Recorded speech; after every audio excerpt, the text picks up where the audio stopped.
ಇನ್ನು ಮದುವೆ ಬೇಗ ಆಗಬೇಕು ಅಂತಂದರೆ, ಮದುವೆ ಆಗುವಂಥ ಯೋಗ ಬೇಗ ಬರಬೇಕು ಅಂತಂದರೆ ಈ ಒಂದು ತಂತ್ರವನ್ನು ಮಾಡಿ ಅಲ್ಲ.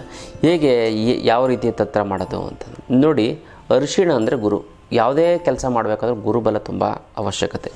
ಎಸ್ಪೆಷಲಿ ಈ ಮದುವೆ ವಿಚಾರದಲ್ಲಂತೂ ಗುರು ತುಂಬಾ ತುಂಬಾ ಪರಿಣಾಮವನ್ನು ಬೀರುತ್ತೆ ಗುರು. ಅದಕ್ಕೋಸ್ಕರ ನೀವು ಏನು ಮಾಡಬೇಕು,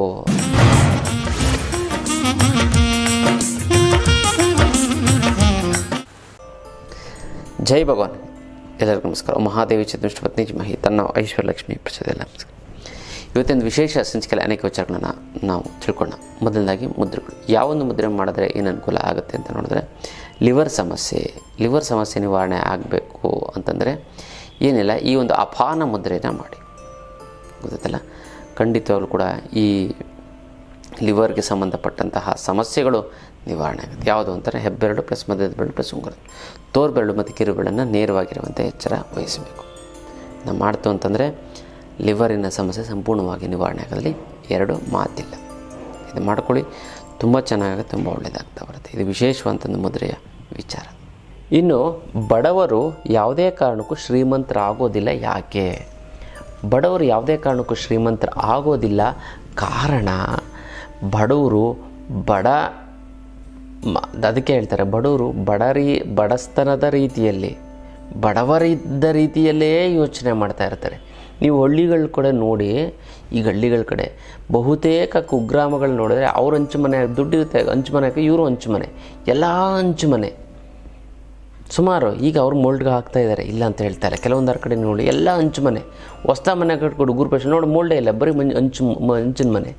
ಯಾಕೆ? ಇಡೀ ಊರಲ್ಲಿ ಒಂದು ಮೋಲ್ಡ್ ಮನೆಯೂ ಇಲ್ವಂತೆ, ಅದಕ್ಕೆ ಇವರು ಹಾಕಬಾರ್ದು ಅಂತ. ಅದೇ ಸಿಟಿಲಿ ಒಂದಾರು ಹಂಚು ಮನೆ ಇದೆಯಾ? ಎಂಥ 10x10 ಇದ್ದರೂ ಕೂಡ ಅವನು ಮೋಲ್ಡ್ ಹಾಕ್ತಾನೆ. ಕೇಳಿದೆ, 10x10 ಮೋಲ್ಡ್ ಹಾಕಿದ್ರಲ್ಲ ಯಾಕೆ ಅಂತಂದೆ. ಹಂಚು ಹಾಕ್ಬೋದಲ್ಲ. ಶೀಟ್ ಹಾಕ್ತಾರೆ, ಆದರೆ ಹಂಚು ಹಾಕಲ್ಲ. ಯಾಕಂದರೆ ಕಳ್ತನ ಮಾಡಿಬಿಡ್ತಾರೆ ಅಂತ. ಅದು ಹಳ್ಳಿಲಿ ಕಳ್ತನ ಮಾಡಲ್ಲ, ಕಳ್ತನ ಮಾಡ್ತಾರೆ, ಇಲ್ಲ ಅಂತಲ್ಲ. ಆದರೆ ನಾವೇನು ಮಾಡ್ತಿರ್ತೀವಿ ಅಂತಾರೆ, ನಮ್ಮ ಸಮಾಜ ಹೆಂಗಿರ್ತದೆ ಹಂಗೆ ನಾವಿರ್ತೀವಿ ಗೊತ್ತಲ್ಲ. ಅದಕ್ಕೆ ಬಡವರು ಶ್ರೀಮಂತರಾಗುವುದಿಲ್ಲ. ಯಾಕೆಂದರೆ ದೇರ್ ಮೈಂಡ್ಸೆಟ್ ಈಸ್ ಪೂರ್. ಅವರ ಮನಸ್ಥಿತಿಯೇ ಬಡವರ ರೀತಿಯಲ್ಲಿರುತ್ತೆ. ಯಾವಾಗ ಬಡವ ಶ್ರೀಮಂತನ ರೀತಿ ಯೋಚನೆ ಮಾಡ್ತಾನೋ ಅವನು ಶ್ರೀಮಂತ ಆಗ್ತಾ ಹೋಗ್ತಾನೆ. ಒಳ್ಳೊಳ್ಳೆ ಐಡಿಯಾಗಳು ಬರುತ್ತೆ, ಬಿಸ್ನೆಸ್ ಮಾಡ್ತಾನೆ, ಕಡಿಮೆ ಬಂಡವಾಳ ಇಟ್ಕೊಂಡೆ ಕೋಟಿ ಸಂಪಾದನೆ ಮಾಡ್ತಾನೆ. ಅದಕ್ಕೋಸ್ಕರ ಮೈಂಡ್ಸೆಟ್ನ ರಿಚ್ ಆಗಿ ಇಟ್ಕೊಳ್ಳಿ, ತುಂಬ ಚೆನ್ನಾಗುತ್ತೆ, ತುಂಬ ಒಳ್ಳೆಯದಾಗ್ತಾ ಬರುತ್ತೆ ಗೊತ್ತಲ್ಲ. ಇದು ಈ ಥರದ್ದು ವಿಶೇಷವಾಗಿ ಜನಾಕರ್ಷಣೆ ಮತ್ತು ಧನಾಕರ್ಷಣೆ ಶಿಬಿರದಲ್ಲಿ ಹೆಚ್ಚು ಹೇಳ್ಕೊಡ್ತೀನಿ. ಮೈಂಡ್ಸೆಟ್ ಚೇಂಜ್ ಮಾಡಿಕೊಂಡ್ರೆ ಸಾಕು, ನಿಮ್ಗೆ ದುಡ್ಡು ಎಣಿಸ್ಕೋಬೋದು. ನಿಮ್ಮದೇ ಆದಂಥ ಒಂದು ಬಿಸ್ನೆಸ್ಸಲ್ಲಿ, ನಿಮ್ಮದೇ ಆದಂಥ ಒಂದು ಕೆಲಸ ಕಾರ್ಯಗಳಲ್ಲಿ ಗೊತ್ತಲ್ಲ. ಹಾಗಾದನ್ನು ಹೇಳ್ಕೊಡ್ತೀನಿ, ಖಂಡಿತ ಮಿಸ್ ಮಾಡಿದೆ. ಶಿಬಿರಕ್ಕೆ ಬನ್ನಿ. ಬರಬೇಕಾಗಿರೋ ದುಡ್ಡು ಬರ್ತಾ ಇಲ್ಲ ಅಂತಂದರೆ, ಕೊಡೋರಿಗೆ ಕೊಡೋಕ್ಕಾಗ್ತಾ ಇಲ್ಲ ಅಂತಂದರೆ, ಸಿಕ್ಕಾಪಟ್ಟೆ ಸಾಲ ಆಗಿತ್ತು ಅಂದರೆ, ಗುರುಗಳೇ ದುಡ್ಡು ನೀರು ಥರ ಖರ್ಚಾಗ್ತಾ ಗುರುಗಳೇ, ಅದು ಎಲ್ಲೋಗುತ್ತೆ ಎಲ್ಲಿ ಬರುತ್ತೆ ದುಡ್ಡು ಗೊತ್ತಾಗ್ತಾ ಇಲ್ಲ ಗುರುಗಳೇ ಅನ್ನೋಂಥವ್ರಿಗೆ ನೀವು ತಲೆನೇ ಕೆಡಿಸ್ಕೋಬೇಡಿ. ಅದಕ್ಕೆಲ್ಲ ಏಕೈಕ ರಾಮಬಾಣ ಅಷ್ಟಲಕ್ಷ್ಮಿ ಯಂತ್ರ.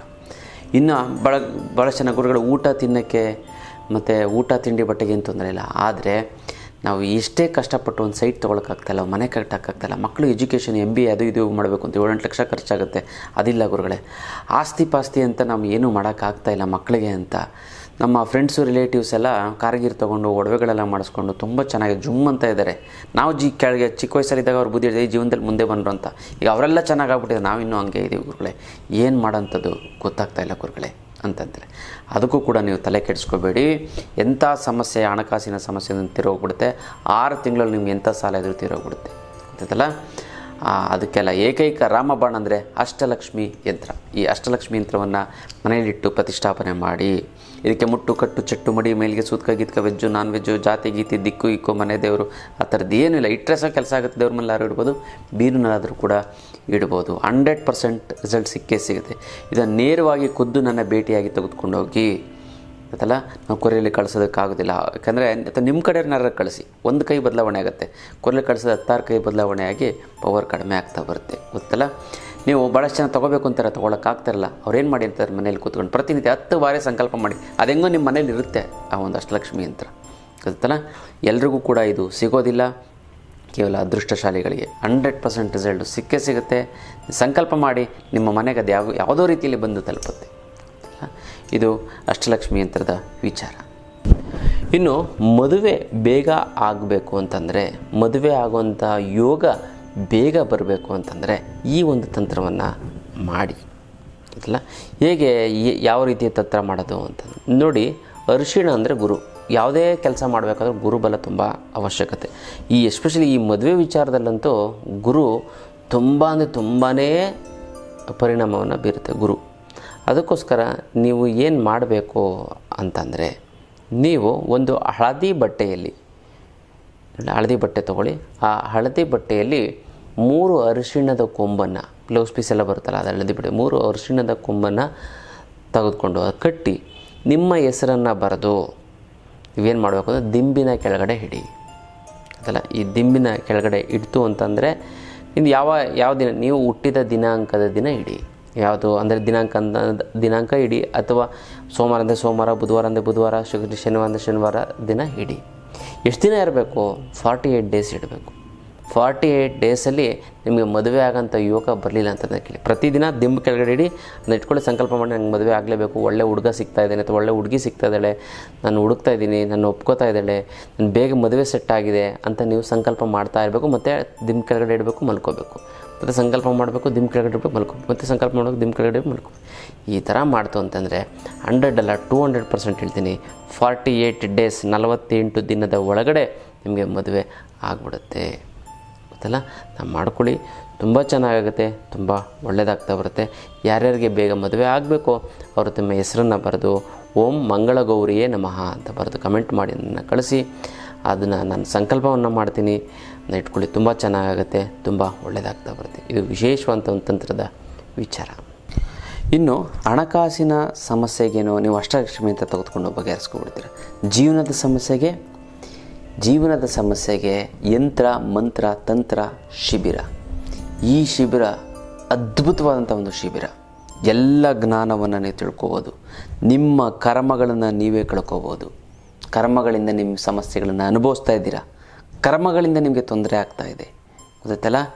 ಹಣೆ ಬರಹವನ್ನು ಬದಲಿಸುವಂಥ ಒಂದು ಶಕ್ತಿ ಈ ಒಂದು ಶಿಬಿರಕ್ಕೆ ಇದೆ. ಖಂಡಿತವಾಗ್ಲೂ ಕೂಡ ಶಿಬಿರಕ್ಕೆ ಬನ್ನಿ. ಈ ಯಂತ್ರ, ಮಂತ್ರ, ತಂತ್ರ, ನಿಮ್ಮ ಮಾತನ್ನೇ ಮಂತ್ರ ಮಾಡಿಬಿಡ್ತೀನಿ, ನಿಮ್ಮ ದೇಹವನ್ನೇ ಯಂತ್ರವನ್ನು ಮಾಡ್ತೀನಿ. ನೀವು ಮಾಡುವಂಥ ಎಲ್ಲ ಕೆಲಸವೂ ಕೂಡ ತಂತ್ರ ಆಗಿರಬೇಕು. ಯಾವ ಕೆಲಸ ಮಾಡಿ ತಂತ್ರದಿಂದ ಮಾಡಿದ್ರೆ ಕೆಲಸ ಆಗುತ್ತೆ. ನಿಮ್ಮ ಮಾತೇ ಮಂತ್ರ, ಅದು ಎಲ್ಲರೂ ಕೇಳ್ತಾರೆ. ಮಂತ್ರ ಆದಮೇಲೆ ಎಂಥವರಾದ್ರು ಸೈಲೆಂಟ್ ಆಗಿಬಿಡ್ತಾರೆ. ನಿಮ್ಮ ದೇಹನೇ ಯಂತ್ರ. ಎಷ್ಟಾರು ಕೆಲಸ ಮಾಡಿ, ಎಷ್ಟಾರು ದುಡ್ಡು, ನಿಮ್ಮದು ಒಳ್ಳೆ ರೋಬೋಟ್ ಥರ ನಿಮ್ಮ ಕೆಲಸ ಮಾಡ್ತಾ ಇರುತ್ತೆ, ನಿಮ್ಮ ಶ್ರಮನೇ ಆಗಲ್ಲ. ಆ ಥರ ಯಂತ್ರ ಅಂದರೆ ಒಂದು ಸರಿ ಫಿಕ್ಸ್ ಮಾಡಿಬಿಡ್ತು ಅಂತಂದರೆ ಮುಗೀತು, ಅದು ಪಾಡ್ಗದ ಕೆಲಸ ಮಾಡ್ತಾ ಇರ್ತದೆ. ಆ ರೀತಿ ವಿಧಾನವನ್ನು ನಿಮಗೆ ಹೇಳ್ಕೊಡ್ತೀನಿ. ಶನಿವಾರ ಮತ್ತು ಭಾನುವಾರ 10 ಗಂಟೆಯಿಂದ 4 ಗಂಟೆವರೆಗೂ ಇರುತ್ತೆ ಗೊತ್ತಲ್ಲ. ಇದು ಸಾಮಾನ್ಯ ವ್ಯಕ್ತಿಗಳಿಗೆ ಅಲ್ಲ ಗೊತ್ತಲ್ಲ, ಇದು ಕೇವಲ ಜ್ಞಾನಿಗಳಿಗೆ ಮಾತ್ರ. ಆರ್ಡಿನರಿ ಪರ್ಸನ್ಸು ಬರೋಕ್ಕೆ ಹೋಗ್ಬೇಡಿ, ಅವ್ರು ಬರೋದು ಇಲ್ಲ ಗೊತ್ತಾಯ್ತಲ್ಲ. ಖಂಡಿತವಾಗ್ಲೂ ಈ ಒಂದು ಶಿಬಿರವನ್ನು ಅಟೆಂಡ್ ಮಾಡಿ. ನೀವು ಬಿಸ್ನೆಸ್ ಮಾಡಬೇಕಾ, ನೀವು 1 ರೂಪಾಯಿ ಹಾಕ್ಬಿಡಿ, ನೀವು ಬಿಸ್ನೆಸ್ ಮಾಡೋದು ನಾನು ಹೆಂಗೆ ಅಂತ ಹೇಳ್ಕೊಡ್ತೀನಿ. ಕೋಟ್ಯಂತರ ರೂಪಾಯಿ ಲಾಭ ಮಾಡ್ಬೋದು, ಅದನ್ನು ನಾನು ಹೇಳ್ಕೊಡ್ತೀನಿ. ಅದಲ್ಲ, ಸಮಾಜದ ಶೋಷಣೆಗೆ ಒಳಗಾಗಿದ್ದೀರಾ, ಸಮಾಜವನ್ನು ನೀವು ತಿದ್ದುಕೊಂಡು ಸಮಾಜವನ್ನು ತಿದ್ದುವಂಥ ಶಕ್ತಿಯನ್ನು ನಾನು ಈ ಶಿಬಿರದಲ್ಲಿ ನಾನು ಹೇಳ್ಕೊಡ್ತೀನಿ. ಅಖಂಡವಾದಂತಹ ಧೈರ್ಯ ಬರುತ್ತೆ ನಿಮಗೆ. ಯಾವುದಕ್ಕೂ ನೀವು ಭಯಪಡಲ್ಲ ಪ್ರಪಂಚದಲ್ಲಿ ಗೊತ್ತಾಯ್ತಲ್ಲ. ಭಾಳಷ್ಟು ಜನ ಸಾವಿಗೆ 150 ಥರ ಭಯಗಳಿದಾವಂತೆ. ಸಾವಿಗೆ ಭಯ, ಸಮಾಜದಲ್ಲಿ ಏನು ಅನ್ಕೊಬಿಡ್ತಾರೋ ಭಯ, ಅಪ್ಪ ಅಮ್ಮನ ಕಂಡ್ರೆ ಭಯ, ಅಕ್ಕಪಕ್ಕದವ್ರು ಕಂಡ್ರೆ ಭಯ, ಫ್ರೆಂಡ್ಸ್ ಬಂದರೆ ಭಯ, ರಿಲೇಟಿವ್ಸ್ ಕಂಡ್ರೆ ಭಯ, ಕಾನೂನಿಗೆ ಭಯ. ನಾವು ತಪ್ಪೇ ಮಾಡಿಲ್ಲ, ಸುಮ್ಮನೆ ಭಯ ಪಟ್ಕೊಂಡಿರ್ತೀರ ನೀವು. ರೌಡಿಗಳು ಏನು ಮಾಡಿಬಿಡ್ತಾರೆ ಅನ್ನೋವಂಥ ಒಂದು ಭಯ ಗೊತ್ತಲ್ಲ. ಎಲ್ಲವನ್ನು ಎದುರಿಸುವಂಥ ಒಂದು ಶಕ್ತಿ, ತಾಕತ್ತನ್ನು ನೀವು ಬೆಳೆಸ್ಕೋತೀರ. ನೀವು ಒಂದು ಅದ್ಭುತವಾದಂಥ ಒಂದು ಕಲೆಯನ್ನು ನಾನು ನಿಮಗೆ ಈ ಒಂದು ಶಿಬಿರದಲ್ಲಿ ಹೇಳ್ಕೊಡಿ. ಇದು ಸಾಮಾನ್ಯವಾದಂಥ ಒಂದು ಶಿಬಿರ ಅಲ್ಲವೇ ಅಲ್ಲ. ಜ್ಞಾನಿಗಳಾದವರು ಮಾತ್ರ ನಮ್ಮ ಕ್ಲಾಸ್ ಅಟೆಂಡ್ ಮಾಡ್ತಾರೆ, ಅಜ್ಞಾನಿಗಳು ಕ್ಲಾಸ್ ಅಟೆಂಡ್ ಮಾಡಲ್ಲ. ಓನ್ಲಿ ಫಾರ್ ಜ್ಞಾನಿಗಳಿಗೆ ಮಾತ್ರ ನಮ್ಮ ಈ ಒಂದು ಶಿಬಿರ. ತುಂಬ ತಿದ್ಕೋಬೋದು ಗೊತ್ತಲ್ಲ. ನಿಮ್ಮ ಇನ್ನೊಂದು ಏನು ಅಂತಂದರೆ, ಯಾವುದೇ ರೀತಿಯಾದಂಥ ಕಾಯಿಲೆಗಳನ್ನು ನೀವು ನಿವಾರಣೆ ಮಾಡ್ಕೋಬಹುದು. ನಿಮಗೆ ಎನಿ ಕಾಯಿಲೆ ಶಿಬಿರದಲ್ಲಿ ನಾನು ಪ್ರಾಕ್ಟಿಕಲಾಗಿ ಮಾಡಿ ತೋರಿಸ್ತೀನಿ. ನಿಮ್ಮ ಕಾಯಿಲೆಯನ್ನು ನೀವೇ ಗುಣ ಮಾಡಿ. ಇವಾಗ ಮಂಡಿ ನೋವು ಇರುತ್ತೆ, ಮಾತ್ರೆ ತೊಗೊಂಡ್ರೆ ಅರ್ಧ ಗಂಟೆಗೆ ನೋವು ಇದಾಗುತ್ತೆ. ನಾನು ಕೇವಲ 2 ನಿಮಿಷ ಚಾಲೆಂಜ್ ಮಾಡಿ ಹೇಳ್ತೀನಿ, 2 ನಿಮಿಷ ನೋವು ಕಡಿಮೆ ಮಾಡಿಸ್ತೀನಿ ನಿಮಗೆ. ನೀವೇ ಮಾಡ್ಕೋತೀರ, ನಾನು ಮಾಡಲ್ಲ. ಅಷ್ಟು ಶಕ್ತಿ ಮೈಂಡ್ಗಿದೆ, ಮೈಂಡ್ ಪವರ್ಗಿದೆ. 3 ವರ್ಷದಿಂದ ನರಳ್ತಾ ಇದ್ದರು ಎದೆ ನೋವು, ಭುಜ ನೋವು ಅಂತ. ನನ್ನ ಕ್ಲಾಸ್ಗೆ ಅಟೆಂಡ್ ಮಾಡಿ ಕೇವಲ 3 ನಿಮಿಷ, ಮಿರಾಕಲ್. ಇದಂಥದ್ದೇ ಪವಾಡ ಅಲ್ಲ, ದೇವ್ರ ಸೃಷ್ಟಿ ಅಲ್ಲ, ನಿಮ್ಮ ಸೈಕೋಸೊಮ್ಯಾಟಿಕ್ ಡಿಸಾರ್ಡರ್ ಅಂತ ಹೇಳ್ತಾರೆ ಇದನ್ನು, ಮನೋದೈಹಿಕ ಕಾಯಿಲೆ. ಆ ಕಾಯಿಲೆ ಅನ್ನೋದೊಂದು ಕರ್ಮ. ಆ ಕರ್ಮವನ್ನು ನಾವು ತೆಗೆದು ಬಿಸಾಕ್ಬಿಡ್ತು ಅಂತಂದರೆ, ಮನಸ್ಸಲ್ಲಿ ಒಂದು ಅಜ್ಞಾನ ಹೋಯ್ತು ಅಂತ ಅಂದರೆ ನಿಮಗೆ ನೋವು ಹೊರಟೋಗ್ಬಿಡುತ್ತೆ. On the spot result. BP sugar ನೀವು ತಲೆನೇ ಕೆಡಿಸ್ಕೋಬೇಡಿ. ಅಸ್ತಮ ಇದ್ದರೆ ಕ್ಯೂರ್ ಆಗುತ್ತೆ, ಪೈಲ್ಸ್ ಪಿಸ್ತೂಲ ನಿವಾರಣೆ ಆಗಿಬಿಡುತ್ತೆ. ಅದು ಎಂಥದ್ದೇ ಕಾಯಿಲೆ ಇದ್ದರೂ ಕೂಡ ನೀವು ನಿವಾರಣೆ, ಬೇರೆಯವ್ರಿಗೂ ಕೂಡ ನಿವಾರಣೆ ಮಾಡ್ಕೋಬೋದು. ನಿಮಗೆ ನೋವು ಇದ್ದರೆ, ಯಾರಿಗೆ ನೋವಿತ್ತು ಅಂತಂದರೆ ನಾನು ಆನ್ ದಿ ಸ್ಪಾಟು, ನಾನಲ್ಲ ನಿಮ್ಮ ಕೈಲೇ ಮಾಡಿಸ್ತೀನಿ. ಈಗ ನಿಮಗೇನು ಗೊತ್ತಿಲ್ಲ ಅಲ್ಲ ವಿದ್ಯೆ, ಅಂಥ ಒಂದು ಅದ್ಭುತವಾದಂಥ ಒಂದು ವಿದ್ಯೆಯನ್ನು ಹೇಳ್ಕೊಡ್ತೀನಿ. ಅದು ನೀವು ಅವ್ರಿಗೆ ಆ ಒಂದು ಕಾಯಿಲೆನ, ನೋವನ್ನು, ಮಂಡಿ ನೋವಿರುತ್ತೆ, ಸೊಂಟ ನೋವಿರುತ್ತೆ, ಯಾಕೋ ಇಲ್ಲಿ ನೋಯ್ತಾ ಇದೆ ಅಂತಾನೆ, ಅದನ್ನು ನಿಮ್ಮ ಕೈಯಲ್ಲಿ ನಾನು ಅದನ್ನು ಕ್ಯೂರ್ ಮಾಡಿಸ್ತೀನಿ. ಈ ಒಂದು ಅದ್ಭುತವಾದಂಥ ವಿದ್ಯೆಯನ್ನು ಕಲ್ತ್ಕೊಳ್ಳಿ. ಅದ್ಭುತವಾದಂಥ ವಿದ್ಯೆ. ಆ ಒಂದು ವಿದ್ಯೆಯನ್ನು ನೀವು ಬೇರೆಯವ್ರಿಗೆ, ನಿಮ್ಮ ಮಕ್ಕಳಿಗೆ, ನಿಮ್ಮ ವಿತೌಟ್ ಮೆಡಿಸನ್ಸೇ ಇಲ್ಲದೆ ನಾನು ಇದನ್ನು ಹೇಳ್ಕೊಡ್ತೀನಿ. ಗೊತ್ತಲ್ಲ, ಜ್ಞಾನಿಗಳ ಮಾತ್ರ ಈ ಒಂದು ಶಿಬಿರಕ್ಕೆ ಅಟೆಂಡ್ ಮಾಡಿ. ಅಜ್ಞಾನಿಗಳು, ಆರ್ಡಿನರಿ ಪರ್ಸನ್ಸು ಬೇಡ. ನಮ್ಮ ಸ್ಟೂಡೆಂಟ್ಸ್ ಅಲ್ಲದವ್ರನ್ನ ನಾನು ಸೇರಿಸೋದೇ ಇಲ್ಲ. ನಾನು ವಿಡಿಯೋ ನೋಡಿರಬೇಕು, ನಾನು ಹೇಳಿರೋಂಥ ತಂತ್ರವನ್ನು ಮಾಡಿರಬೇಕು, ಅಂಥವ್ರನ್ನ ಮಾತ್ರ ನಾನು ಬರೀ 3 ಜನ ಬರಲಿ ಸಾಕು, ನಂಗೆ 100 ಜನ ಬೇಕಾಗಿಲ್ಲ. ಗೊತ್ತಲ್ಲ, 3 ಜನ ಸಾಕು. 1000 ಜನ, ಆ 3 ಜನ 100 ಜನ ಆಗಿ, 100,000 ಜನ ಆಗಿ ಸೃಷ್ಟಿಯಾಗುವಂಥದ್ದು ಕಲೆ ನನಗೆ ಗೊತ್ತಿದೆ, ಅದು ನಾನು ಮಾಡ್ಕೋತೀನಿ. ಹಾಗಾಗಿ ಖಂಡಿತವಾಗ್ಲೂ ಈ ಶಿಬಿರವನ್ನು ಮಿಸ್ ಮಾಡದೆ ಬನ್ನಿ. ಹೆಚ್ಚಿನ ಮಾಹಿತಿಗೆ ನಮಗೆ ಕಾಲ್ ಮಾಡಿ, 1-10 ಸರಿ ಮಾಡಿ. ನಿಮಗೆ ಫೋನ್ ಸಿಕ್ಕಂತೆ ಬ್ಯುಸಿ ಬರ್ತಾ ಇರುತ್ತೆ ಯಾವಾಗಲೂ. ನಿಮ್ಮ ಚಕ್ರಗಳನ್ನೆಲ್ಲ ಆಕ್ಟಿವೇಶನ್ ಮಾಡಿಬಿಡ್ತೀನಿ, ಕುಂಡಲಿನಿ ಆಕ್ಟಿವೇಶನ್ ಜೊತೆಗೆ ವಶೀಕರಣ ವಿದ್ಯೆ ಹೇಳ್ಕೊಡ್ತೀನಿ. ಜನ ವಶೀಕರಣ, ಧನ ವಶೀಕರಣ, ಯಾರನ್ನೇ ಆಗಲಿ ನಿಮ್ಮ ಮಾತಿನನ್ನೇ ವಶೀಕರಣ ಮಾಡ್ತೀರಾ ನೀವು. ವಶೀಕರಣ ಅಂದರೆ ಕೆಟ್ಟದಲ್ಲ, ಕೆಟ್ಟ ವಿಚಾರ ಅಲ್ಲ, ಒಳ್ಳೆಯ ವಿಚಾರ. ನಿಮ್ಮ ಮಕ್ಕಳನ್ನೇ ವಶೀಕರಣ ಮಾಡಿ ನೀವು ಹೇಳ್ದಂಗೆ ಕೇಳಂಗೆ ಮಾಡ್ಕೋಬೋದು. ನಿಮ್ಮ ಅತ್ತೆ ಸೊಸೆ ಅತ್ತೆನ, ಅಥವಾ ಅತ್ತೆ ಮಾವ, ಅಥವಾ ಅಪ್ಪ ಅಮ್ಮ, ಅಥವಾ ಮಕ್ಕಳು, ಅಥವಾ ನಿಮ್ಮ ರಿಲೇಟಿವ್ಸ್ ಎಲ್ಲ ನಿಮ್ಮ ಮಾತನ್ನು ಕೇಳಬೇಕು. ಆ ರೀತಿ ವಶೀಕರಣ ವಿದ್ಯೆಯನ್ನು ಹೇಳ್ಕೊಡ್ತೀನಿ ನಾನು.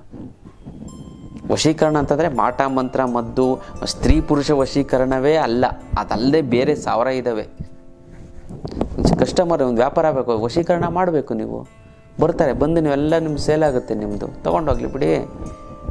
ಒಬ್ಬ ಹಾಡು ಹೇಳೋವಂಥವನು 1000 ಜನನ ಹಾಡು ಹೇಳೇ ವಶೀಕರಣ ಮಾಡ್ಕೋತಾನೆ.